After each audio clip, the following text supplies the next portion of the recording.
ओम नमो भगवते वासुदेवाय. श्रीमद भागवताच्या 4थ्या स्कंधात आपण प्रवेश करतोय. तिसरा स्कंध हा पुराणांची जी 10 लक्षणं आहेत त्यातल्या पहिल्या लक्षणाचा म्हणजे सर्ग लक्षणाचा होता. आणि हा जो 4था स्कंध आहे हा विसर्गाच्या लक्षणाचा आहे. ह्या विसर्गाद्वारे परमात्म्याचं निरूपण कसं होतं याचं वर्णन या स्कंधामध्ये केलं गेलंय. सर्ग हा तत्वप्रधान असतो आणि विसर्ग हा नामरूप प्रधान असतो. या 4थ्या स्कंधात एकूण 31 अध्याय आहेत. त्यातले पहिले 7 अध्याय हे धर्मप्रधान सृष्टीचं वर्णन करणारे आहेत. आणि धर्म हा यज्ञप्रधान असतो आणि यज्ञ हा सप्ततंतू असतो, म्हणजे त्याचे 7 अधिकारी असतात, 7 भाग असतात.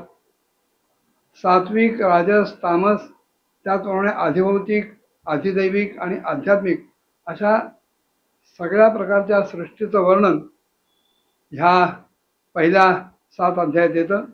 नंतरचे जे 5 अध्याय त्याच्यात अर्थाचं वर्णन येतं.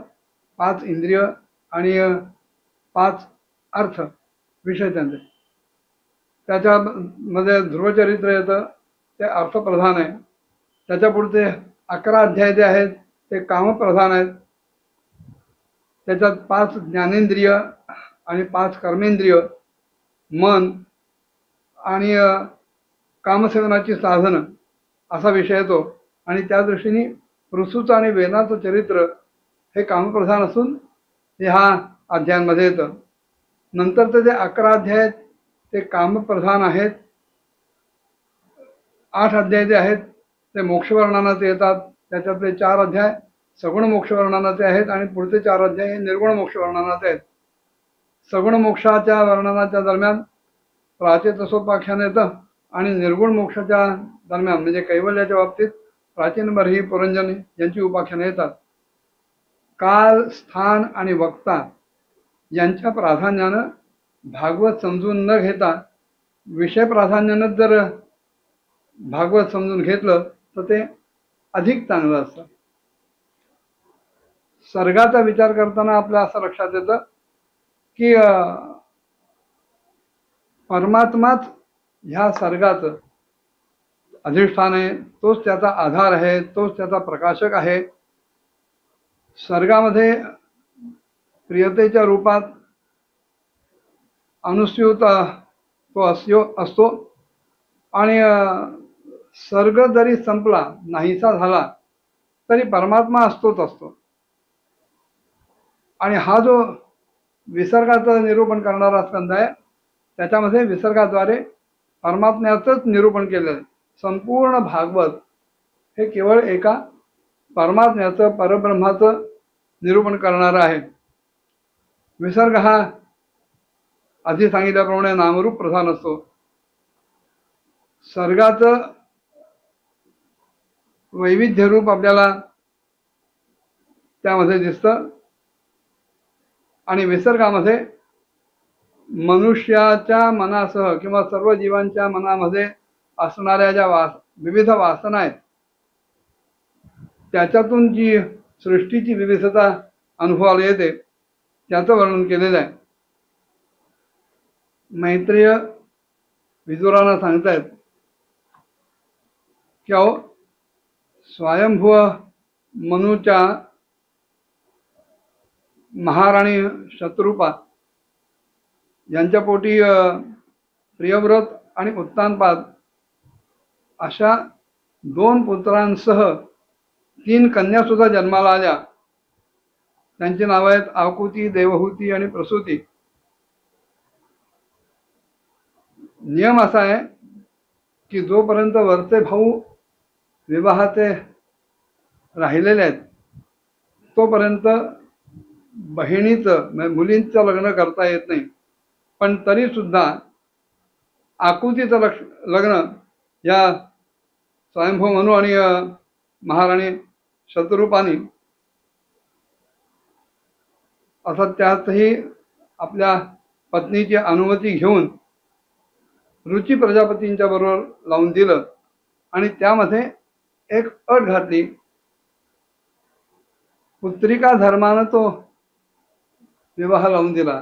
पुत्रिका धर्म याचा अर्थ आहे, आई वडील जेव्हा मुलगी जावयाला देतात, वराला देतात, तेव्हा त्याच्यात एक अट घालतात की तुम्हाला जो पहिला मुलगा येईल त्याचं स्वामित्व आमच्याकडे असेल, त्याला आम्ही सांभाळू, पुढची जी संतती असेल ती तुम्ही सांभाळा. आणि ह्या दोघांना माहिती होतं की रुची प्रजापती आणि आकुती यांच्या ठिकाणी पहिल्यांदा भगवंतच अंशरूपाने जन्माला येणार आहे. प्रजापती रुची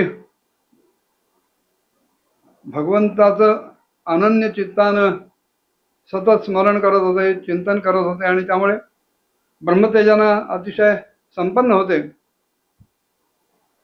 आणि त्यांच्याद्वारे आकृतीच्या ठिकाणी एक पुरुष आणि एक स्त्री, मुलगा आणि मुलगी अशी एक जोडी जन्माला आली. त्यातला जो पुरुष होता तो साक्षात यज्ञ स्वरूपधारी भगवान विष्णूच होते ते. आणि ती जी स्त्री होती ती सुद्धा भगवंतापासून कधीही वेगळी न राहणारी, त्यांना अत्यंत प्रिय असलेली जी लक्ष्मी, तिचा अंश असलेली दक्षिणा होती. हा परम तेजस्वी असा पुत्र बघितल्यानंतर अत्यंत प्रसन्न चित्तानं स्वयंभू म्हणून त्याला आपल्या घरी घेऊन आले आणि रुची प्रजापतींनी ती जी दक्षिणा आहे मुलगी, तिला आपल्या घरी ठेवलं. ज्या वेळेला ही दक्षिणा विवाहाला योग्य झाली, उपवर झाली, त्यावेळेला तिनं यज्ञ भगवंतालाच आपल्या पती रूपामध्ये वरलं, त्यांच्याशी विवाह करण्याचा मनोदय व्यक्त केला. आणि त्याप्रमाणे यज्ञपुरुषानं त्या दक्षिणेशी विवाह केला. दोघांनाही अतिशय संतोष झाला आणि भगवंतांनी प्रसन्न होऊन, म्हणजे यज्ञ भगवंतांनी प्रसन्न होऊन त्या दक्षिणेच्या ठिकाणी 12 पुत्र निर्माण केले. तोष, प्रतोष, संतोष, भद्र, शांती, इडस्पती, इध्म, कवी, विभू, स्वन्न, सुदेव आणि रोचन अशी त्यांची नावं होती. पुढे काय विषय पुढच्या भागात बघूया. ओम नमो भगवते वासुदेवाय.